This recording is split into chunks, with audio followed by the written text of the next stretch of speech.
Gil here with the sailing vessel DreamChaser, and I know about 4 weeks ago I talked to y'all about doing a 4-part episode on replacing the plumbing in your boat. I've been traveling a bunch for work and the editing's taken a lot longer than I thought. I promise you it's coming. Please be patient. A few more weeks and all the episodes will be edited. And in tonight's episode we're going to bring you one where we're redoing the wooden panels inside the galley countertops. So we'll go ahead and cut new ones, paint them, and prep them just to get that all replaced so it's good and easy to clean. Thanks. Rather than attempt to cut this wood on the dock box or on my finger pier, I decided to set up a little temporary workshop. Just ran an extension cord from the boat up this little grassy area and took out a 5-foot folding plastic table. I'm going to go ahead and speed up the video in this section just to kind of show what I did, but used the extra pieces of plywood, or the plywood we bought, and the old pieces, laid them on top of them, traced out the patterns and where all the holes were to go for where electric wires would go through the flooring or plumbing. The hot water heater sits on top of this cabinet, so in addition to the 110 power that runs it when we're running the generator or at the dock, we also have the cold water inlet, the hot water outlet, the pressure drain release valve, plus also the heat exchanger from the engine, which will also heat the water. In order to prep the surface for painting, I did sand them at 150 and then went over the plywood again one more time with 220. Yeah, this is my workshop for today. I went ahead and made a couple of new floor panels for inside the cupboard. These kind of go underneath the galley sink.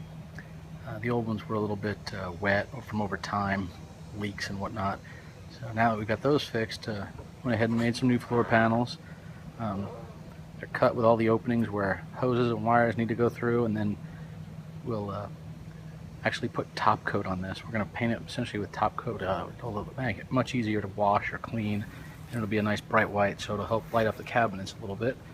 And then a small little wooden base for the shower sump. We're going to epoxy that down to the hull so we can mount that.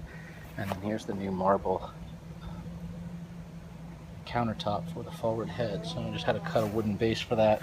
And I got to go put some adhesive on there and get it done. But I'm going to do that stuff in our storage shed. These little tiny flying bugs out here, I just don't want them landing in it and getting all over the paint or any epoxy or anything.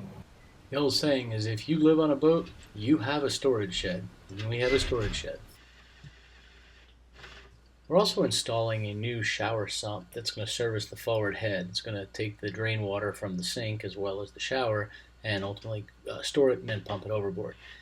We want to go ahead and attach this to the hull, but obviously don't want to drill any holes directly into the hull. So this piece of wood that I'm working on is just going to be a small wooden hardwood base that will be epoxied to the bottom of the hull inside of a storage area, and then the sump will be screwed right onto it. And what I'm doing here is just countersinking a small area so the feet set down in the wood and the bottom of the sump fits flush on the wood. After sanding and painting with 2 coats of top paint, this is the end result of that small wooden panel. Alright, time to take the clamps off and see how well she did.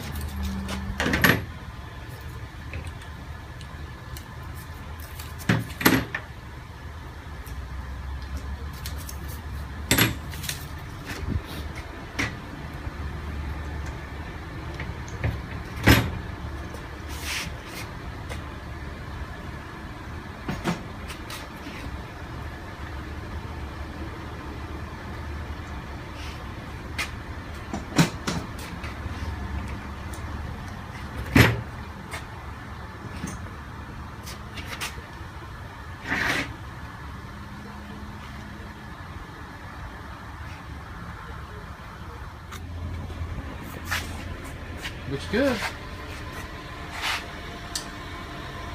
Gonna look nice.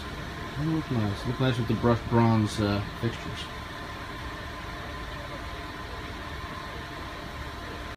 After 2 coats of paint, at this point it's just a matter of bringing these back to the boat and installing them in each of the respective lockers and locations. I hope you found this video useful. Certainly we'll have more, and I do look forward to talking to you again in our 4-part episode on replacing the boat's plumbing.